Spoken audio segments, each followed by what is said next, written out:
ल हुन्छ सबैजना नमस्कार है। म चाहिँ बोधवन खानेपानी आयोजनामा चाहिँ यो अपरेटिङ सिस्टमको बारेमा यो केएसबीको प्यानल बोर्डको के कसरी काम गर्छ भन्ने कुरा जानकारी दिने भइरहेको छु। यहाँ सचिवहरू समिति सबैजना हुनुहुन्छ। विशेष गरी यो हाम्रो यो माथि गरेपछि यो बिचमा अफ हुन्छ, तल आएपछि जेनेरेटरकोमा जान्छ है। त्यसपछि यहाँ आउँछ। मुख्य कुरा चाहिँ हाम्रो यहाँ अलि कहिलेकाहीँ समस्या यसमा आउँछ। यसमा आरवाइबी हरेक लाइनमा त्यस्तो छ, तर यहाँ चाहिँ यो यसको चाहिँ कहिलेकाहीँ त पोल ढल्ने यताउति हुँदाखेरि यसमा समस्या आउँछ कि तारबाट यताउति हुन्छ कि, जस्तै कि यो लाइट अनुसार हुनुपर्ने लाइट अहिले चाहिँ यो ठ्याक्क खोल्नु छ है। भनेपछि यो लाइन चाहिँ बीवाई आरको लाइन छ है। कुनै बेला चाहिँ त्यस्तो हुन्छ, यो ख्याल गर्नु होला है। यो यस्तो भयो भने यो बत्ती बल्छ है, मोटर चालु हुँदैन, यो यताउति भयो। अनि त्यसपछि अर्को कुरो अनि पम्पको त अहिले एकदम ठिक कन्डिसनमा छ।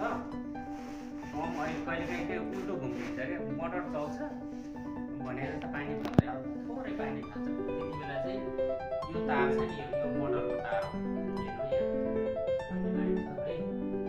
अनि यो चाहिँ त्यो पनि यताउति गर्ने, यो बीलाई यता ल्याउने, आरलाई यता लाने है।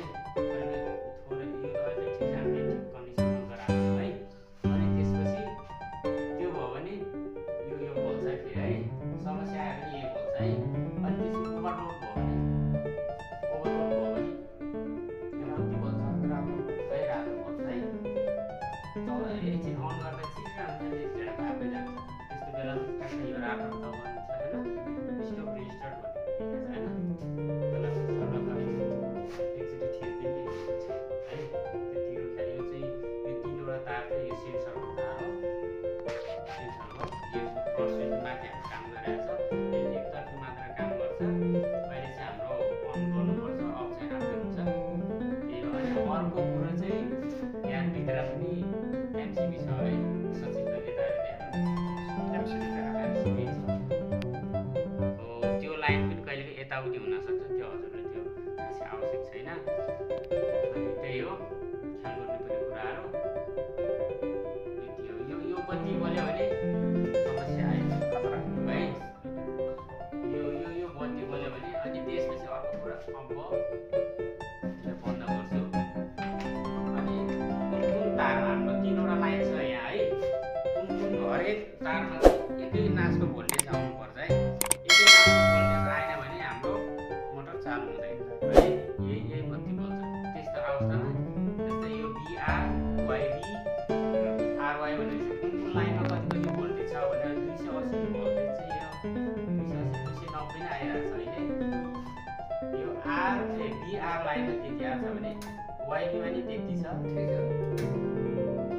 छ, यो एकदम ठिक छ है, एकदम ठिक छ। कहिलेकाहीँ चाहिँ तारले त्यो तिनटै लाइनमा चाहिँ एकतासै आएन भने मोटर चल्दैन।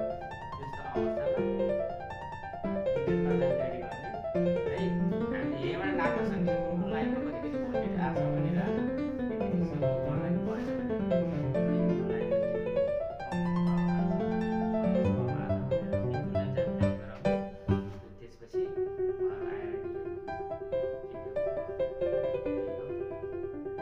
यसको बारेमा थप जानकारीको लागि मेरो भिडियोलाई हेर्ने अथवा अझै केही आएर के भयो भने मलाई सिधै 98 697 98